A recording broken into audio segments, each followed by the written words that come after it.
Todas las personas alguna vez en nuestra vida hemos tenido fallas, caídas y desde luego hemos cometido errores. Pero, ¿sabías que podemos aprender mucho de estas faltas? Quédate y a través de diferentes meditaciones que nos comparte el Padre José, aprendamos el arte de aprovechar nuestras faltas en esta última sesión.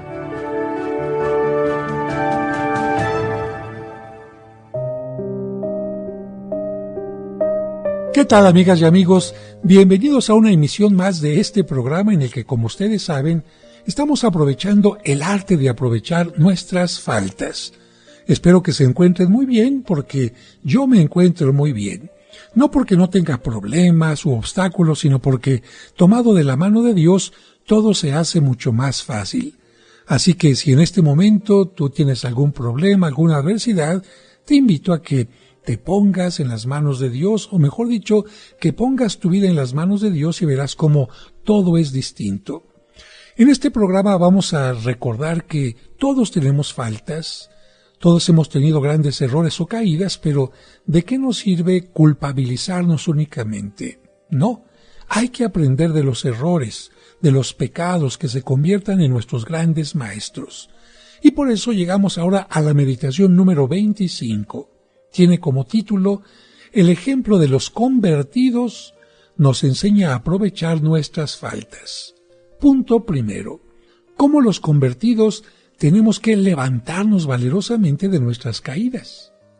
San Francisco de Sales no se contenta con que sintamos tristeza por nuestras caídas, sino que desea que cada una de ellas sea de provecho para que tomemos más impulso y nos lancemos fuertemente a subir hacia la santidad.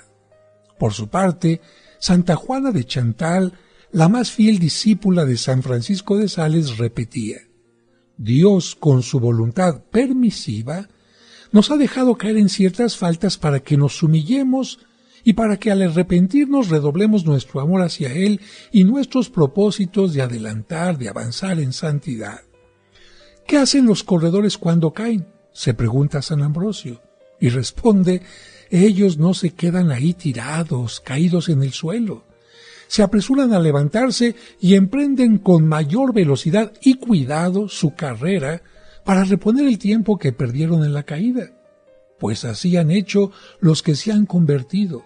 Se levantaron del estado de postración en el que los tenían sumidos sus pecados y emprendieron con más entusiasmo su carrera hacia la perfección, tratando de reponer en fervor el tiempo que perdieron pecando.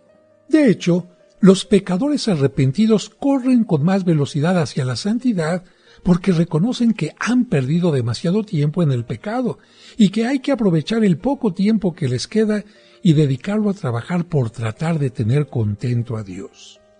En este momento viene a mi mente aquella frase de San Agustín que, después de haber vivido muchísimo tiempo lejos de Dios, exclamó cuando lo conoció: tarde te amé.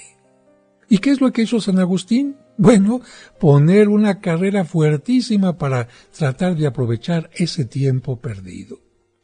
San Juan Crisóstomo, con su acostumbrada elocuencia, exclama: ¿por qué los publicanos tan pecadores y las prostitutas tan escandalosas pueden preceder a otros en el reino de los cielos? Porque al arrepentirse sinceramente de sus maldades, se lanzan como una barca empujada por un viento impetuoso a tratar de llegar al puerto de la salvación. Parece que estuvieran ardiendo en un fuego devorador. ¿Qué es eso? El deseo de reparar con obras buenas las muchas obras malas con las cuales han manchado su existencia. Acuérdense que decía Jesús que a quien se le perdona menos, ama menos. Esto lo encontramos en el Evangelio de San Lucas, capítulo 7, versículo 48. A quien se le perdona menos, ama menos. Pero estos a quienes se les ha perdonado más se dedican a amar con más entusiasmo a Dios y se esfuerzan con mayor fervor a servirle. Los que se precipitaron con mayor locura hacia el abismo de las maldades, si se convierten, pueden con ese mismo ardor lograr subir admirablemente hacia las alturas de la santidad. Y alguien preguntaría: ¿pero entonces es mejor haber sido pecador que santo?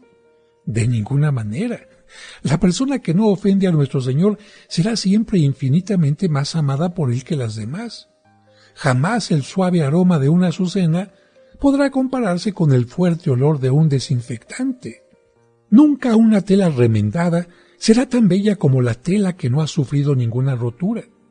Al pecar, el alma pierde una dignidad que ya no podrá absolutamente ser reconquistada. Pero como dice San Gregorio, los que pecaron, se arrepienten y se proponen seriamente la enmienda, compensan las espantosas pérdidas que han tenido pecando con grandes ganancias que consiguen pidiendo perdón y haciendo obras buenas en pago de sus faltas. Y llega a producir mayor alegría en el cielo un pecador que se convierte que 99 santos que no necesitan conversión. Esto lo asegura Cristo en el Evangelio de San Lucas en el capítulo 15, versículo 7. Y a veces el arrepentido consigue con su conversión el doble de gracias de las que tenía antes de pecar. Recordemos que las lágrimas, no de los ojos sino del corazón, permiten recuperar el tiempo perdido. Por eso Jesús le dijo a Santa Matilde: si quieres agradarme, tienes que dedicarte a reparar con muchos actos de amor las ofensas que has hecho pecando. Entonces la santa exclamó: pero ¿acaso se puede recuperar el tiempo perdido? Tratar de recuperarlo ¿no sería como tratar de encadenar el viento de una tempestad? Y en ese momento una voz le dijo: el secreto para recuperar el tiempo perdido pecando son las santas lágrimas. No las lágrimas de los ojos, que Dios no se las exige a todos, sino las lágrimas del corazón, un verdadero arrepentimiento, una santa tristeza por haber ofendido al mejor amigo que es Dios. Y esta santa, Matilde, recomendaba esto: hay que regar cada día el jardín de nuestra alma con las lágrimas del arrepentimiento, de la contrición, no con las lágrimas de los ojos, sino con un verdadero y profundo arrepentimiento por los males que hemos hecho y por el bien que no hemos querido hacer. Estas lágrimas pueden convertir en un jardín lleno de bellas flores de santidad a un desierto que esté lleno de espinas de pecados. También un célebre predicador decía esto: yo no creo jamás en la santidad de las personas que no han llorado sus pecados. No hace falta quizás derramar lágrimas de los ojos, pero sí sentir profundo arrepentimiento por habernos comportado de una manera indebida. Podremos encontrar santos que no fueron sabios, o que no fueron sacerdotes, o que no hicieron milagros, pero lo que no encontraremos jamás será un santo o una santa que no haya sentido profundamente y por todos los días de su vida un hondo y total arrepentimiento de sus maldades. Aprendamos de esos arrepentidos a sacar de nuestras faltas el más grande provecho que de ellas se puede conseguir: la contrición y el propósito de la enmienda. Punto segundo. El ejemplo de María Magdalena nos enseña cómo sacar provecho de nuestras faltas. Para San Francisco de Sales hay un ejemplo que le impresiona mucho y que lo anima a invitar a la conversión aún a los más manchados pecadores. Es precisamente el caso de María Magdalena. Él lo explica así: María Magdalena, al convertirse, dio un giro tan radical en su vida que, siendo antes una vasija llena de la fetidez del pecado, se convirtió en un vaso rebosante del más agradable perfume de santidad. Su alma era como un basurero maloliente y asqueroso, y se convirtió en un jardín lleno de hermosas azucenas. Y cuanto más asquerosa era su alma cuando estaba en pecado, tanto más hermosa se volvió cuando logró conseguir su conversión. Y continúa diciendo San Francisco: todos los días podemos ver en los campos cómo el estiércol maloliente, al echarlo de abono a los jardines, se puede convertir en bella producción de flores, y lo que antes era pestilente y causaba asco, ahora ha producido una cosecha de perfumadas flores que atraen y agradan. Esto es exactamente lo que sucedió en el alma de la Magdalena antes tan fea y manchada, y que por el arrepentimiento y la conversión, y por el perdón que le concedió nuestro Señor, y por la fuerza que recibió del Espíritu Santo, llegó a ser una verdadera santa, muy agradable al Creador. Y esto mismo nos puede suceder a nosotros si aprovechamos la bondad de Dios para obtener su perdón, si aprovechamos la generosidad del Espíritu Santo para implorarle que nos envíe sus luces y su fuerza para lograr alejarnos del pecado y empezar a practicar la virtud. Y seguimos hablando de María Magdalena. Fíjense que la historia de esta santa es una de las más conmovedoras del Evangelio. La tradición de la Iglesia ve en esta mujer a una pobre pecadora de la cual Jesús tuvo que echar 7 malos espíritus. Algunos han creído que ella fue aquella pecadora que, estando Jesús almorzando en casa de Simón el leproso, llegó y se arrodilló a sus pies y los ungió con un perfume muy costoso y los secó con su larga cabellera. El fariseo Simón se escandalizó de que Jesús se dejara tocar los pies por aquella pecadora, y fue entonces cuando Jesús narró un bello ejemplo, el de los 2 deudores. ¿Qué es lo que dijo Jesús? Un hombre tenía 2 deudores. Uno le debía una gran cantidad y otro apenas le debía una pequeña suma, y los perdonó a los 2. ¿Cuál de ellos lo amará más? Simón respondió: pues lo amará más aquel a quien se le perdonó más. Y Jesús añadió: aquel a quien se le perdona poco, ama poco, pero al que mucho se le perdona, amará mucho. Y yo te digo que a esta mujer le quedan perdonados sus muchos pecados porque ha demostrado mucho amor. Mujer, tus pecados te quedan perdonados, tu fe te ha salvado, vete en paz. San Lucas, después de este capítulo 7, versículo 37, nos dice que en adelante María Magdalena acompañó a Jesús en sus viajes de apostolado junto con otras santas mujeres que lavaban la ropa, cocinaban los alimentos, enseñaban la religión a los niños, atendían a los enfermos y ancianos y ayudaban a instruir a las mujeres. Después, cuando Jesús resucitó, una de sus primeras apariciones fue precisamente para María Magdalena, la cual estaba junto al sepulcro llorando, creyendo que se habían robado el cadáver de Cristo. De pronto, se le aparece un hombre elegante. Ella se imagina que es el dueño de la finca y le suplica llorando: si usted se ha llevado el cadáver del Señor, por favor devuélvamelo. Y Jesús le dice: María. Ella entonces lo reconoce y se arrodilla a besarle los pies, pero Jesús le pide que vaya a la ciudad y cuente a los apóstoles que Él ha resucitado. Como pueden ver, es de admirar que Jesús resucitado hace 2 de sus primeras apariciones a 2 pecadores. A Pedro, que lo había negado 3 veces, y a Magdalena, de quien había tenido que echar 7 demonios. Y es que nuestro Señor lo que mira no es qué tan pecadora ha sido nuestra vida pasada, sino qué tantos propósitos y buenos deseos tenemos de ser sus amigos en la vida que nos queda en esta tierra. También, respecto de cada uno de nosotros, como en la vida de Pedro y Magdalena, lo que está mirando nuestro Señor no es qué tantos pecados cometimos en el pasado, sino qué tan arrepentidos estamos y qué tan grandes son nuestros deseos de conservarnos en su santa amistad. Continúa comentando San Francisco de Sales. La Magdalena es la patrona de los pecadores simpáticos. Recordemos que ya sabemos que hay 2 clases de pecadores. Unos son los que no se quieren corregir, son los pecadores antipáticos, y de ellos está lleno el infierno. Pero el otro grupo lo forman los pecadores simpáticos, los que, como San Pedro y María Magdalena, fueron derrotados por el mal, pero reconocieron a tiempo sus errores, pidieron perdón humildemente, se dedicaron con entusiasmo a pagar con actos de amor a Dios y de caridad al prójimo sus antiguas faltas y consiguieron ser amigos de nuestro Señor. De ellos está totalmente lleno el cielo. Punto número 3 de esta meditación. Cómo una penitente nos da lecciones para pagar con amor nuestras faltas.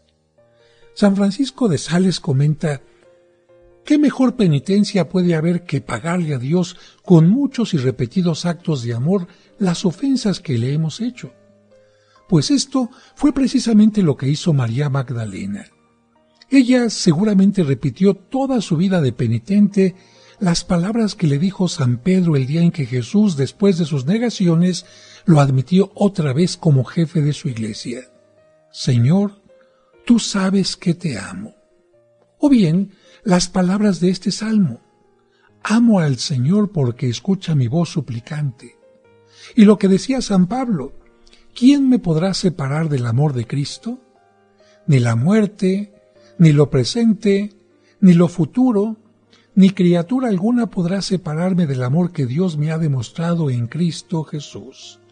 Así lo decía el apóstol San Pablo en su carta a los Romanos, capítulo 8, versículo 35. ¿Qué hace la gente cuando la ofendemos en algo? Exige que se le desagravie en aquello mismo en que se le ofendió. Por ejemplo, si se le quitó dinero, pide que se le devuelva. Si le dañaron el mobiliario, pide que se le arregle. Pues Dios también pide que le paguemos nuestros pecados con aquello mismo con que lo ofendimos. Y como el pecado es negarle amor por dirigirlo hacia las criaturas y hacia el mal, porque decía San Agustín que pecar es alejarse de Dios e irse tras las criaturas, el Creador nos pide que le paguemos el mal que le hicimos, haciendo el esfuerzo por llenar nuestra existencia de actos de amor. Seguramente que este fue el modo de vivir que tuvo María Magdalena desde su conversión hasta su muerte. Así como cuando fue pecadora, dedicó todas sus energías a obrar el mal, desde que logró su conversión, enfocó todas las fuerzas de su alma a demostrarle a Dios que sí lo amaba con toda su alma y a cumplir aquel mandamiento que Jesucristo declaró ser el más importante de todos: amarás al Señor tu Dios con todo tu corazón y con todas tus fuerzas. Esto es lo que nuestro Señor nos pide, que ya que hemos gastado tanta energía en ofenderlo y a dedicarnos a buscar satisfacciones vanas en criaturas materiales que de nada aprovechan para la salvación, que de ahora en adelante gastemos nuestra energía y nuestras fuerzas en vivir para Él y en demostrarle con la vida práctica que en verdad lo amamos.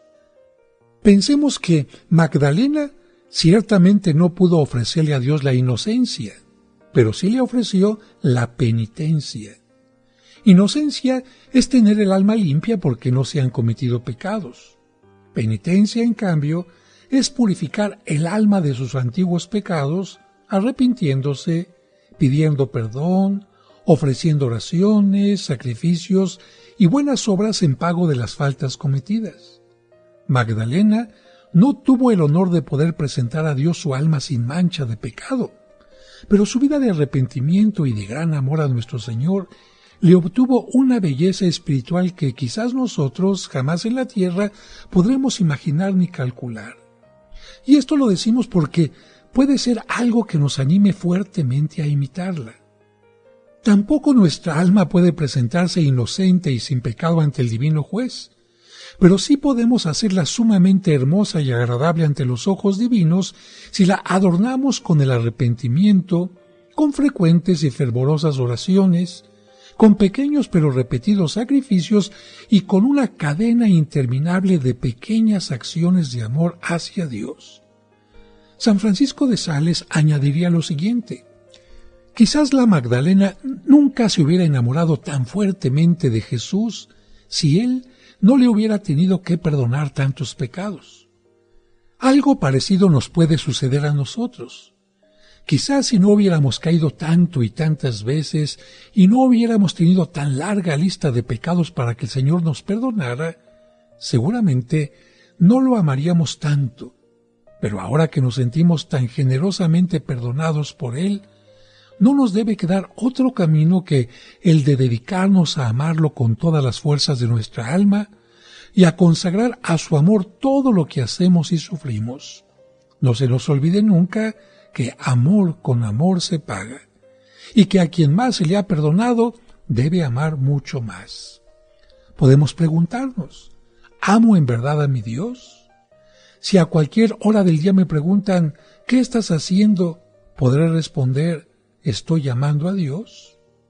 ¿Cuántas veces me acuerdo cada día de mi Padre que tanto me ama? A San Francisco de Sales, siempre tan alegre, le preguntaron un día por qué suspiraba de tristeza y respondió, es que estuve un cuarto de hora sin acordarme del buen Dios. Siguiendo este ejemplo, nosotros podríamos preguntarnos, ¿hasta cuánto tiempo estoy yo sin acordarme de Él? Mis oraciones las digo con verdadero afecto, recordando aquella definición de oración que compuso Santa Teresa. Obrar es hablar con un amigo que en verdad nos ama. San Juan de la Cruz dejó también escrito, en el atardecer de la vida seremos examinados acerca del amor. Y el atardecer de la vida pues significa el momento de nuestra muerte. Se nos va a examinar no por cuánto dinero obtuvimos, sino si amamos a Dios. Así que pregúntate, ¿estará contento nuestro Señor del modo como lo amo ahora, después de que tanto lo he ofendido en mi vida pasada? Que María Magdalena me enseña a desagraviar con una vida nueva de amor a Dios mi desastrosa vida pasada de amor desordenado a las criaturas. Llegamos ya a la meditación número 26, que tiene este título, que ni las faltas del pasado ni las posibles faltas del futuro logren dañar nuestro presente. Punto número 1. 2 enemigos que pueden amargar el momento presente. San Francisco de Sales recomendaba, debemos preocuparnos únicamente por emplear bien el momento presente. Del pasado ya no vivamos preocupados. Por el futuro no nos afanemos porque todavía no existe ni sabemos si existirá. De un gran hombre dijo uno de sus hijos, no perdía el tiempo amargándose por el pasado que ya no podía componer ni cambiar, ni por el futuro que no sabía si iba a llegar. Centraba toda su atención en cumplir bien su deber de cada momento. Fíjense que los que estudian las penas y amarguras humanas han sacado esta conclusión, que el 30% de las penas de la gente se deben a los recuerdos tristes de su vida pasada, y el 60% se debe a sus miedos y temores por los males que les pueden suceder en el futuro. Pues bien, ¿no será esto lo que nos sucede a nosotros respecto a las faltas que hemos cometido o que podemos cometer? Pero, ¿para qué vivir amargándonos el momento presente por la angustia de lo malo que cometimos y de lo bueno que pudimos hacer y no hicimos? O también por el temor de las faltas que podremos cometer en el futuro.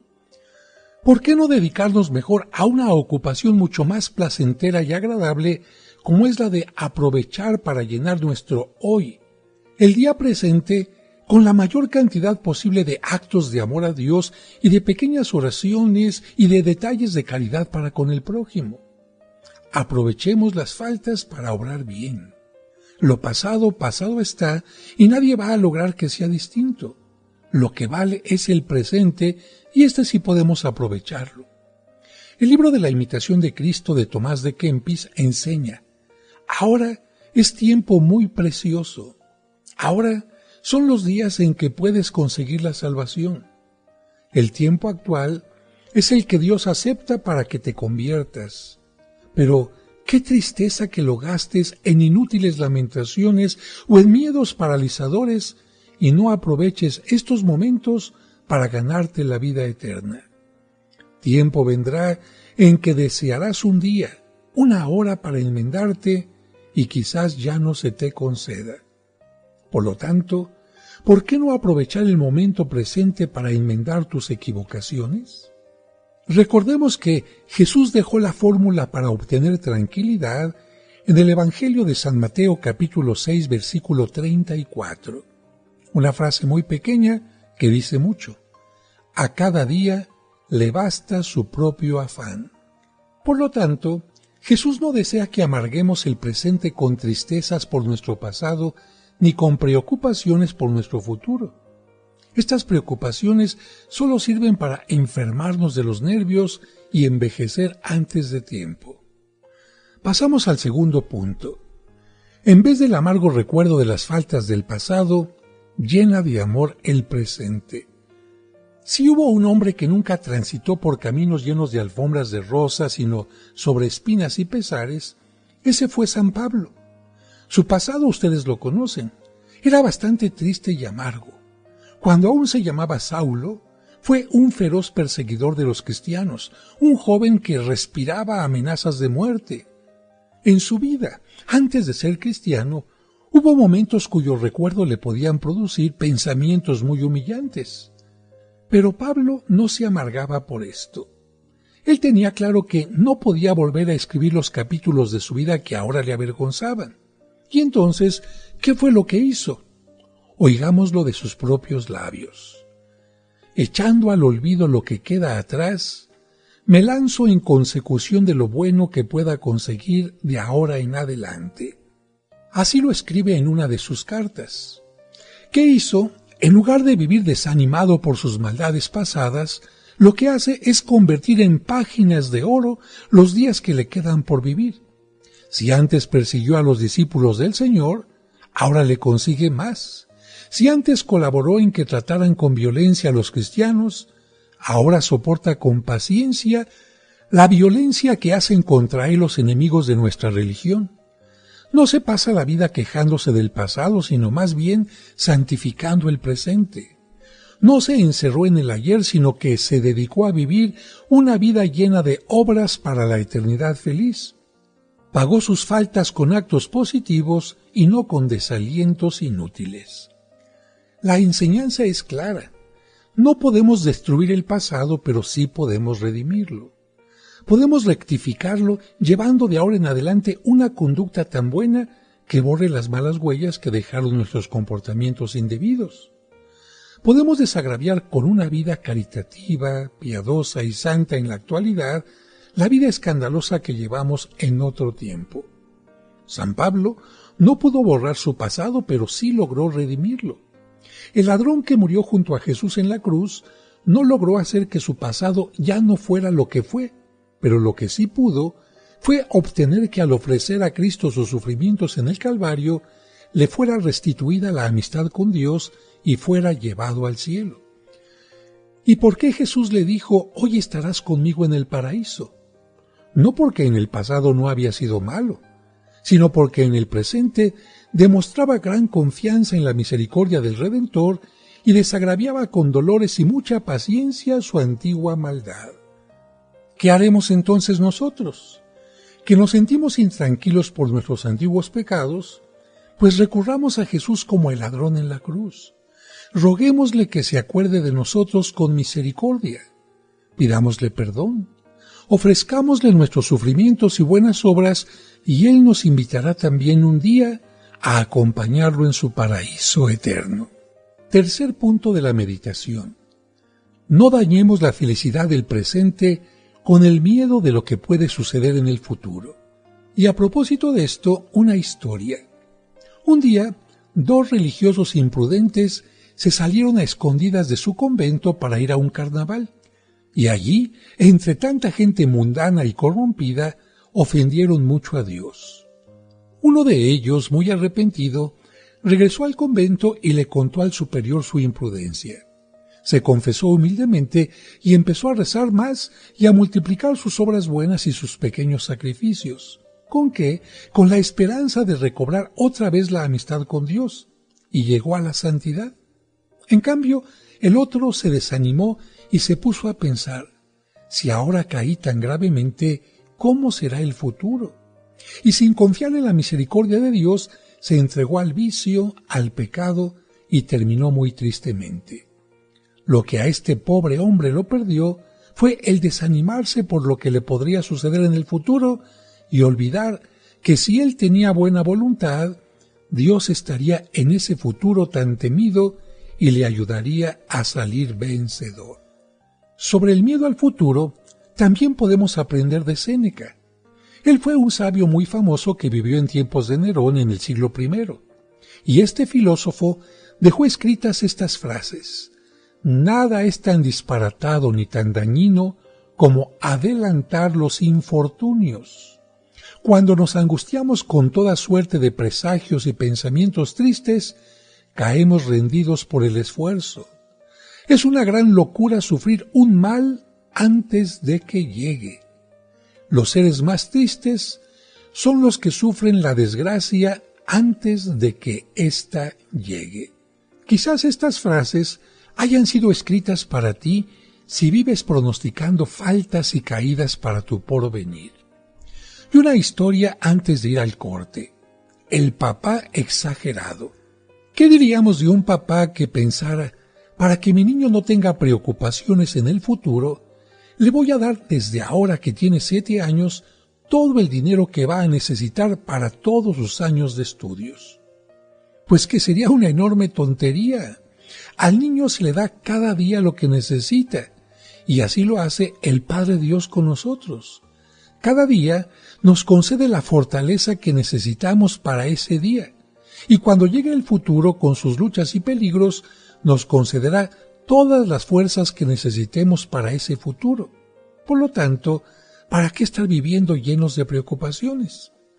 Y otro gran pensador, Fenelón, decía: los sufrimientos que nos fabricamos por vivir preocupándonos por el futuro son como un castigo por querer suplantar la providencia amorosa de Dios por nuestros afanes inútiles.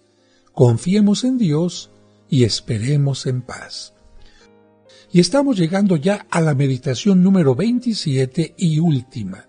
Título: debemos aprovechar nuestras faltas para aumentar la devoción a la Santísima Virgen. Punto número 1. María es refugio de pecadores y puerto para los náufragos. Decía San Bernardo: María tiene más deseo de ayudarnos que nosotros de ser ayudados por ella. Lamentablemente, algunos se imaginan que por ser tan pecadores ya no tienen derecho a las predilecciones de la Madre de Dios, y San Francisco les recuerda: ni siquiera la muchedumbre de nuestros pecados le impide a María Santísima ayudarnos, porque ella es Madre de Misericordia, y la misericordia no se ejercita sino cuando hay miserables para socorrer. Así como una madre muy caritativa no le tiene asco a las llagas y heridas de su hijo, y las lava, y les hace las curaciones con todo cariño por más fétidas que estén, así nuestra Madre amorosa no nos abandona cuando acudimos a ella, aunque hayamos caído en el pecado. Por eso Santa Gertrudis cuenta que un día tuvo una visión en la que veía que María cobijaba bajo su manto a los pecadores más llenos de llagas espirituales.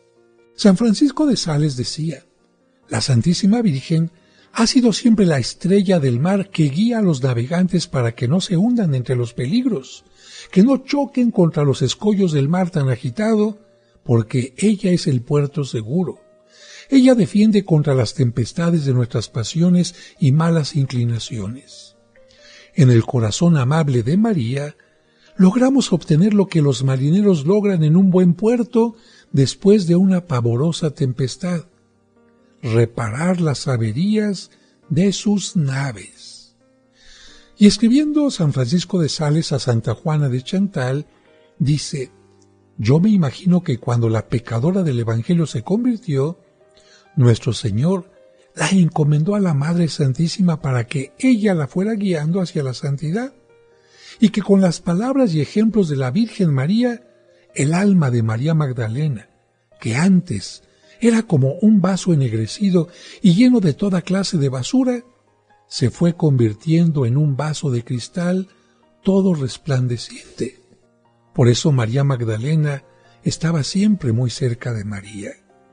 Y me imagino también que eso mismo le va a suceder al alma de cada uno de nosotros si aceptamos lo que Jesús quiere, o sea, que nos confiemos a los cuidados maternales de la Virgen, de su madre, porque ella puede transformar a la más archipecadora de las Magdalenas en la más admirable de las penitentes. Dejemos, por tanto, que ella obre ese milagro en nuestra pobre alma. Tengamos en cuenta que Jesús es el mediador ante el Padre, pero ha querido que la Virgen María sea nuestra mediadora ante Él. Si el exceso de nuestras miserias nos llenara de pavor para presentarnos ante Dios, digámosle a María que nos presente ella, que es tan extremadamente compasiva. Sus manos de madre tratan con más bondad a los que somos más débiles y más enfermos del alma. Si en el día del juicio el Señor nos pregunta, ¿tienes algún abogado que te defienda?, le podremos decir emocionados, sí, Señor, mi abogado es una abogada, tu Madre Santísima, que es también mía por bondad tuya. Y piensen, ¿nos podrá condenar Jesús si la Madre que Él tanto ama intercede por nosotros? Yo creo que no. Cuando Dios creó al primer hombre, exclamó, no conviene que el hombre esté solo, le daré una compañera semejante, y formó a una mujer para que colaborara con él. Pues bien, el hombre necesita siempre la presencia amable y bondadosa de la mujer, de la madre, de la hermana, de la esposa, de la hija, de las mujeres de buena voluntad que tanto ayudan a que la vida sea más feliz. Y en la vida espiritual, Dios sigue diciendo siempre, no conviene que el ser humano esté solo, le daré una gran colaboradora. Y nos presenta a su Madre Santísima para que nos acompañe, nos defienda, nos consuele y anime en el difícil y peligroso camino de la vida. Entre los grandes santos, quizás ninguno estuvo tan enamorado de la Madre del Cielo como uno que vivió hacia el año 1100, San Bernardo, y quizás ninguno como él le haya dado tantos títulos. Recordemos algunos de los bellos nombres con que este doctor de la Iglesia alabó a la Virgen María. Oh María, tú eres el canal, el acueducto por donde nos llegan todas las bendiciones que Dios nos manda desde el cielo. Tú eres la escalera misteriosa por donde suben nuestras peticiones hacia Dios y por donde nos llegan las respuestas tan generosas de nuestro Señor. Tú eres la puerta del cielo, que nos va a permitir llegar hasta el trono del Dios Altísimo. Tú eres refugio de pecadores, donde hayan defensa y protección los que se sienten tan manchados. Nuestra vida es como una débil navecilla batida por los huracanes y amenazada por las olas de las contrariedades. Pero tú eres la capitana que la va guiando hasta llevarla al puerto de la salvación. Cobijados bajo tu manto, lograremos llegar a la gloria a pesar de todos los piratas y a pesar de todas las tempestades. San Bernardo también pronunció un desafío que se ha hecho famoso. Así lo dice, que no vuelva a alabar tu misericordia, oh Virgen Santísima, quien te haya invocado en sus momentos difíciles y tú le hayas fallado en ayudarle. Pero antes perecerán cielos y tierra que María deje de socorrer a quien acude con confianza a implorar su protección. En la Biblia hay una mujer que es imagen de la Virgen María. Narra la Biblia que cuando el impío ministro Amán se propuso exterminar al pueblo de Dios, la reina Esther intercedió ante el rey y por los ruegos de la reina, los condenados a muerte se libraron de la sentencia que había sido decretada contra ellos. Pues bien, la Iglesia Católica ha visto siempre en esta mujer Esther una figura de la Santísima Virgen porque nuestra Reina Celestial vive intercediendo ante su Hijo, Rey del Universo, para que no caigan sobre nosotros los castigos y condenas que merecemos por nuestros pecados. Los santos dicen que el oficio principal de la Virgen María en el cielo es conseguir para nosotros los pecadores la misericordia de Dios, y que así como en los gobiernos hay ministro de Economía y ministro de Agricultura, etc., que así también en el cielo a Nuestra Señora se le ha concedido un ministerio, el ministerio de la misericordia, el oficio de ayudar a los pobres pecadores, y que mientras más grande sea la misericordia de un débil pecador, mayor derecho tiene a acudir al corazón misericordioso de la Madre del Redentor. Hay un periodo de tiempo sumamente peligroso y es el que sigue a la curación de una grave enfermedad. Ese tiempo, llamado convalecencia, tiene el especialísimo riesgo de que el organismo está tan débil y tan propenso a volverse a enfermar que con cualquier descuido se vuelve a contagiar y la recaída puede ser peor aún que la misma enfermedad. Y así sucede en el espíritu. Por eso decía Jesús que apenas los malos espíritus son echados de un alma, se van y traen otros espíritus peores que ellos y atacan con mayor furia y pueden lograr que el nuevo estado de la pobre alma llegue a ser peor que el que sufría antes de echar a los espíritus malos que le hacían pecar. Y esto lo vemos y experimentamos continuamente. Afortunadamente, la bondad de Dios nos ha puesto al cuidado de la más hábil enfermera espiritual que existe, la Madre de Jesús. Ella, como especialista en su profesión, sigue cuidadosamente a sus enfermos después de la curación. Se siente sumamente interesada en nuestra perseverancia en el bien, porque sabe muy bien que las promesas de Dios se les hacen a todos los que comienzan a obrar el bien, pero que los premios de los vencedores no se conceden sino a los que saben perseverar en el bien hasta el fin. Por eso concluimos: oh Madre de mi Salvador y Redentor, consígueme de tu divino Hijo la gracia de perseverar en el bien hasta el último momento de mi vida. Amén. Y con esto concluimos el curso de El arte de aprovechar nuestras faltas. Y recuerden que nunca están solos, porque de una u de otra manera, Dios siempre está con nosotros en nuestro camino. Que Dios les bendiga. Hemos concluido nuestro curso. Y ahora ya sabes muy bien que de nuestros errores y faltas se puede aprender mucho para no volver a fallar. Gracias por haber aprendido el arte de aprovechar nuestras faltas.